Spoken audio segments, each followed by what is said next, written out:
Instagram is destroying society, but Instagram used to be a great site. It was founded by a man who rejected employment at 3 of the biggest tech firms, Twitter, Facebook, and Google, because instead the founder wanted to make a positive change on the internet. His app's algorithms and ads would be hand-selected by him and only his tiny team, which is why Instagram rejected data harvesting. They rejected the toxic aspects of social media to create something healthy, something that would revolutionize photo sharing and photography. By doing this, Instagram amassed 10 million users in just 10 months of its launch. But then something changed.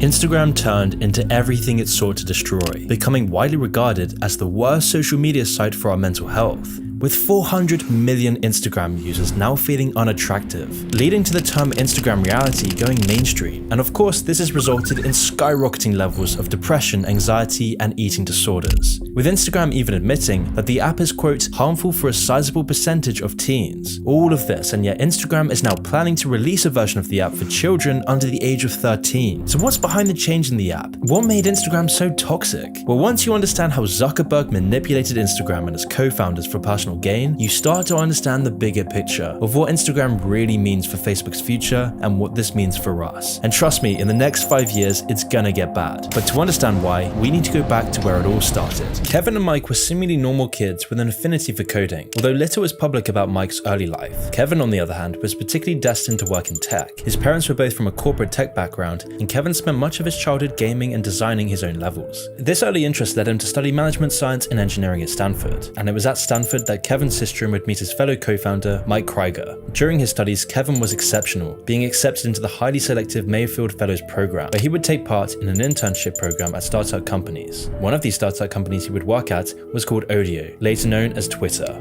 However, Kevin Systrom would only leave after a few months, but not until he made essential connections with Twitter's founders. It was these sorts of newfound connections in Silicon Valley that also meant he would cross paths with Mark Zuckerberg. He was actually offered a job at Facebook, but declined the offer to instead study photography in Italy, which, to make clear, meant that Kevin Systrom had narrowly avoided jobs at 2 of the biggest tech companies. He had no idea on the missed potential, and instead of making billions, he would cash his chips in on studying photography instead, something that would actually surprisingly pay dividends later on. And over the next few years, Kevin would work for a few different tech companies. He even spent some time working at Google, but his passion still lay in building something of his own. To many, it would seem like Kevin had missed the boat, turning down 3 separate dream jobs. We're talking about 2006, the time that Facebook, Twitter, Google were all just blowing up, and yet Kevin missed all of these opportunities. But what he would do next would more than make up for this. And so, following his passion, Systrom would want to compete with all these companies he worked at. But his first foray into entrepreneurship wasn't really a success by any means. His first business would be simple. Kevin would reconnect with his Stanford friend Mike, who was a professional software engineer. The two would then work together to build an app called Bourbon. Bourbon was a sort of check-in app,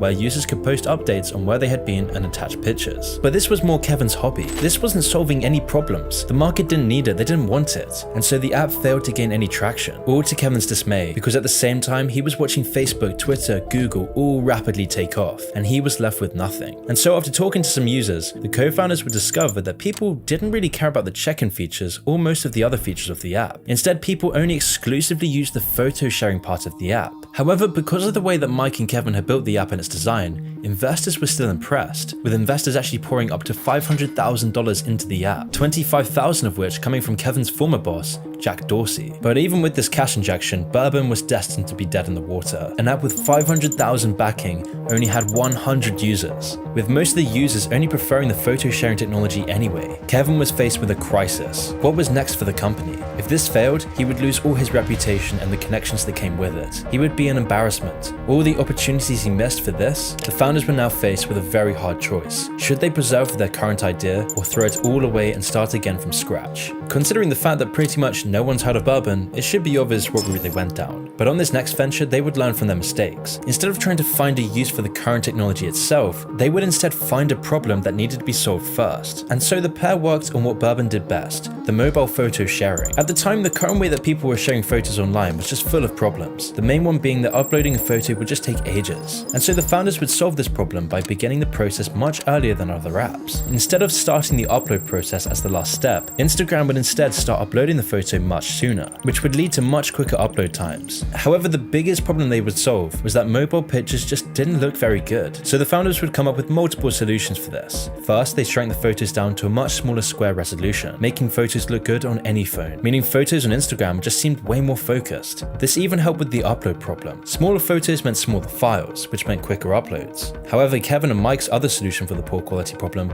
was their most ingenious yet. They would build photos into the new app, letting anyone give their photos a professional touch. And after 8 weeks of all this hard work, the app was ready for release in 2010. The only thing they needed now was a new name, and they decided on Instagram. Within days of Instagram's release, it was immediately clear that all their innovation had paid off. Instagram was a smash hit. People absolutely loved it. On December 12th, 2010, Instagram had gained 1 million active users just 2 months after its release. And of course, this crazy growth was then supplemented by even bigger investments. The company raised $7 million in funding in early 2011, with this funding coming from a wide variety of people. Some came from venture capital firms like Benchmark Capital, and others were the Instagram founders' connections from Silicon Valley, with Jack Dorsey being a notable investor. This whole deal would eventually value Instagram at about $25 million. Not bad considering it was only released about half a year ago, but this amount was pennies compared to what Instagram would become. Now that Instagram had established itself and was gaining thousands of users every day, heads were starting to turn. Kevin and Mike were courting offers from numerous companies to buy Instagram, and the day-to-day work didn't pause for these deals either. Instagram required constant attention, especially because the founders didn't want to use an algorithm out of fear that it would be exploited. Instead, Instagram's small team of 12 would have to manually choose which photos were promoted on the platform. Whilst this was a stressful task, it ensured a certain level of quality on Instagram's homepage, and this hard work was paying off for Instagram massively. It seemed like the app had just unlimited potential. Firstly, the app had massive growth numbers. In June of 2011, around 8 months after its launch, Instagram had amassed 5 million users, which would go on to be 10 million just 2 months after. Instagram's growth was then further boosted by endorsements from some massive names. Justin Bieber and Ariana Grande were early adopters, and they would bring their millions of fans to the platform. Because of this, Instagram was becoming the king of Silicon Valley. Instagram was now posing a major long-term threat to the giants of big tech, namely Twitter and Facebook, which is why it did seem likely that Twitter would buy Instagram, considering Jack Dorsey's personal connections with the founders, along with his substantial investments in the company, which is what made it all the more surprising when Facebook bought Instagram for $1 billion in early April of 2012. But why did the founders choose Facebook over all the other suitors? Well, it's all down to the deal they got. The most important part of the deal was that Instagram would stay largely independent of Facebook, despite becoming a subsidiary. Facebook would also give Instagram large amounts of funding and would help them grow their business. Systrom and Krieger would also stay as CEO and CTO respectively, enabling the company to be uninhibited in its growth. On top of this, the pair would make hundreds of millions from the deal. They would never need to work another day in their lives. Systrom alone is estimated to have made a cool $400 million in cash. And early on, Facebook were good with their promises. Numerous new features were quickly added to the app, like video sharing and photo tagging, as both of these concepts were already in Facebook's interface and were likely funded through the deal. However, all of this didn't come without a big cost. At the time of the deal, there weren't really any concerns about Facebook gaining a monopoly, but Instagram and Facebook have an incredibly similar platform. This, coupled with the immense growth of Instagram, should have raised at least a few alarms. I mean, Mark Zuckerberg and Jack Dorsey could see the real threat Instagram was posing to the social media space. However, the regulators somehow approved the acquisition without a second thought. Legal battles are still raging to this day about whether Facebook has a monopoly on social media. And we haven't even mentioned Facebook's ownership of WhatsApp, let alone the concept of the metaverse. Regardless, we'll get to these problems later in the video, but in the years after the acquisition in 2012, Instagram's growth would only continue to soar, hitting 50 million users in just 3 weeks after the acquisition, which would then rise to 100 million less than a year after that. But with this huge growth was also huge controversies that would mar Instagram's reputation. First, under Facebook, Instagram would update its terms of service, letting itself sell users' photos without paying the user or even telling them about it, which meant that Instagram now owned the millions of photos uploaded every day. And this was the first of the many sinister changes that came from Facebook's acquisition. But one issue had nothing to do with Facebook, and that was crime on Instagram. Just a year after Instagram's release, the platform was inundated with self-advertising drug dealers. As stupid as it sounds to broadcast your crimes on the internet, the lack of oversight from Instagram made being caught very unlikely. Image recognition technology was still very primitive, and Instagram had too few employees to monitor all of its millions of posts. In fact, back in those early years, there were only 13 employees running the entire site. This meant that the founders were almost powerless to stop the wave of crime on their own platform. They did try try some half measures, like banning the hashtags related to drugs and drug dealing. However, these bans were easily circumvented. The criminals just made new hashtags instead. Another problem that the founders were facing was that these criminals' posts would often pop up in users' recommended feeds, and as these drug posts were often targeted towards teens, young people's feeds were always the worst affected. When asked about this in 2013, an Instagram spokesperson stated that, quote, "People can't buy things on Instagram. We are simply a place where people share photos and videos." And because of this attitude, nothing's changed. The consequences of this were then documented in a Vice documentary from 2021, which detailed how money launderers fish for victims through Instagram with posts advertising fast and easy money. Once desperate people take the criminals' money, they are often manipulated into riskier and riskier schemes, which often results in the victims going to prison, or worse, being caught by other criminals. Because when the banks do catch on and freeze the money, the victims often end up owing thousands to organized criminal groups. There's been a flurry of articles written just this year describing how easy it is to find these schemes. The watchdog Tech Transparency Group reports that drug hashtags are recommended to users as young as 13 years old. In testing, they found that one new teen account they made only needed 2 taps to find an account advertising Xanax and fentanyl. Although this is a long-term problem that's affected Instagram since its inception, but these sorts of problems would never stop its growth, and after the Facebook deal was closed, Instagram did seem to be in safe hands, which was true at first. Instagram had near full autonomy to develop into a social media giant, with the founders being free to do as they want with the platform. However, this of course wouldn't be the case forever. You see, Kevin Systrom had earlier stated in 2012 that there weren't any plans to turn photos into ads, but then just 1 year later, Facebook had forced sponsored posts onto the platform. This then came with a plethora of other advertiser-friendly changes, like letting advertisers see analytics on their posts. Now, the founders never really wanted to spam their site with ads, but Facebook did. Facebook needed to make Instagram profitable, which on the surface would sound reasonable, but eventually this would have dire consequences for the platform, consequences that were bubbling under the surface. But on the surface, everything did seem to be going great. Instagram was becoming profitable, and by the summer of 2016, Instagram had amassed 500 million users. However, inside the company was a conflict brewing, as this huge influx of users was both a blessing and a curse for the founders. Whilst it must have felt amazing to see the product you worked so hard on become a worldwide phenomenon, this newfound size would also bring its own new problems. Because Instagram was getting dangerously close to outshining Facebook. Instagram was actually getting to a point that it was threatening Mark Zuckerberg's baby, which is why other social media integration was then stripped away from Instagram, with solely Facebook being promoted instead. And in the following years, Facebook would continue to undermine Instagram's independence, with Zuckerberg forcing the founders to put more advertising on the platform, even though this was something the founders completely disagreed with, because until now, Instagram had only allowed specific brands to advertise on the platform. This highly created choice of adverts was user-friendly and in keeping with Instagram's brand. However, Facebook's system was much more profitable, which allowed the highest bidder to place whatever ads they wanted on the website, which would inevitably lead to lots of ugly, flashy adverts that would plague the platform, not to mention compromising Facebook's algorithms. For the founders, this was unacceptable. It completely conflicted with Instagram's focus on minimalism and quality, and this was just one of the many problems that were now bubbling away underneath the surface. Civil war was brewing. A quick word from our sponsor, Honeygain.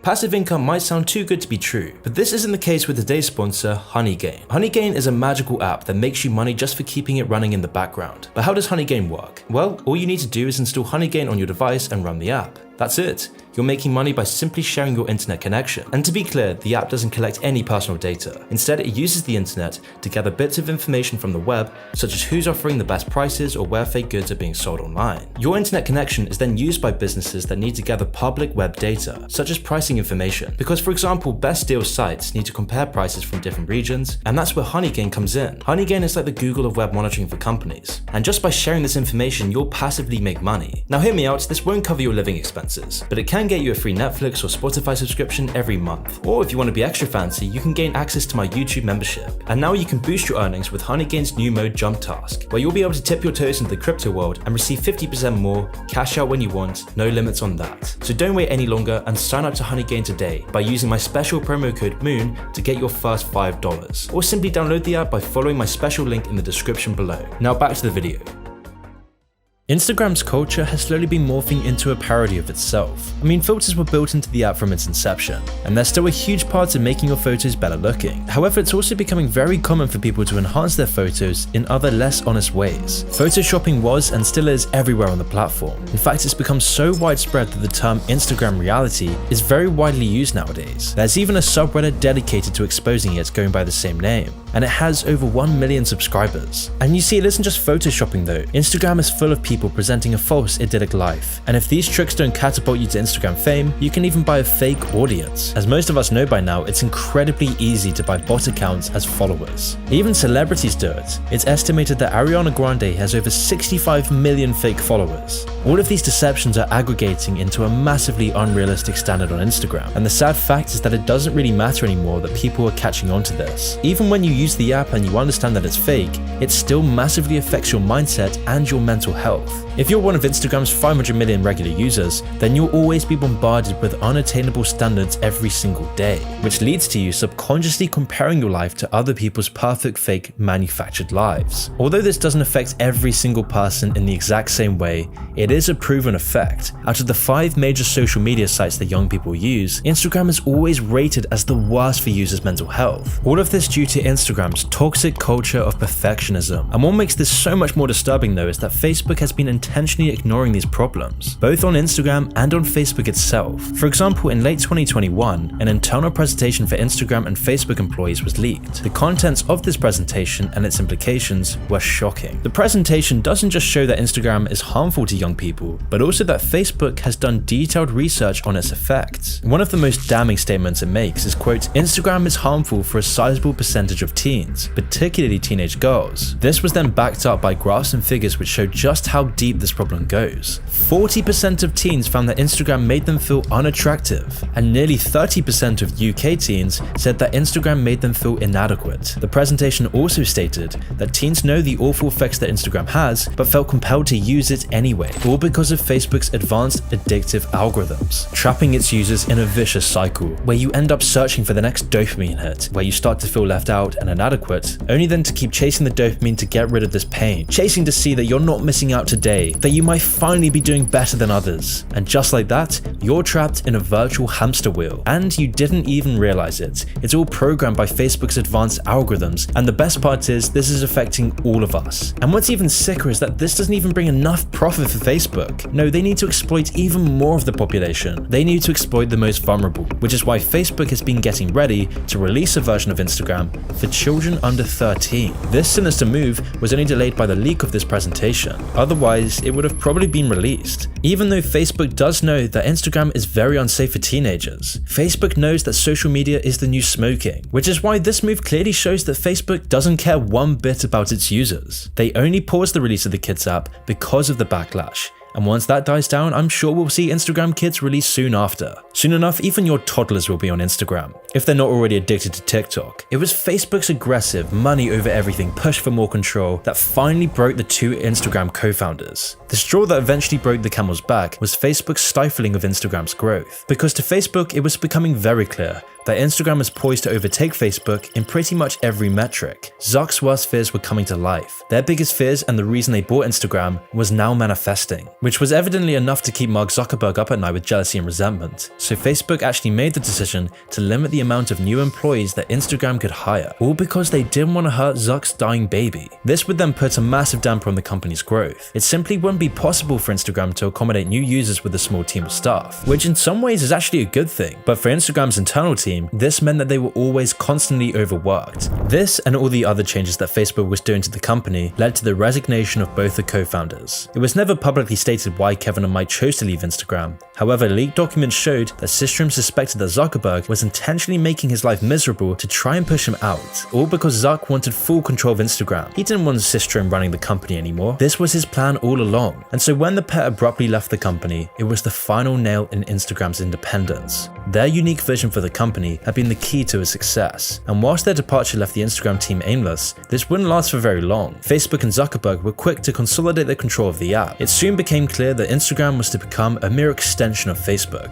As if to rub salt in the wound, Instagram was even rebranded into Instagram from Facebook. With Facebook's takeover of Instagram completed, there would of course be immediate consequences. Firstly, Facebook moved Instagram completely onto their ad model. This would then open the floodgates to data collection and data harvesting, causing Instagram to be filled to the brim with adverts. adverts. And these adverts would be fueled on Instagram's new data collection model, which leads us on to the second change that Facebook was quick to make. And this was to apply their uniquely awful data collection policy to Instagram. By doing this, it would only take 1 year after the founders left for Facebook to land in hot water for the treatment of their user data, with the whole scandal culminating in a $5 billion fine. And then, not long after this, a massive data leak at Instagram led to over 49 million users having their info exposed. The attack showcased Instagram's completely neglectful treatment of the private data they had been taking from their users. The breach contained lots of different types of data. Contact info, profile pictures, even locations were leaked, and around 1 in 20 Instagram users were said to have been exposed. These leaks became all too common once Facebook had full control of Instagram, being a seemingly inevitable consequence of Facebook's policy of selling user data to third parties. But of course, Facebook isn't incentivized to change this policy either, because data is the core of Facebook. It's the one thing that led them to becoming a $1 trillion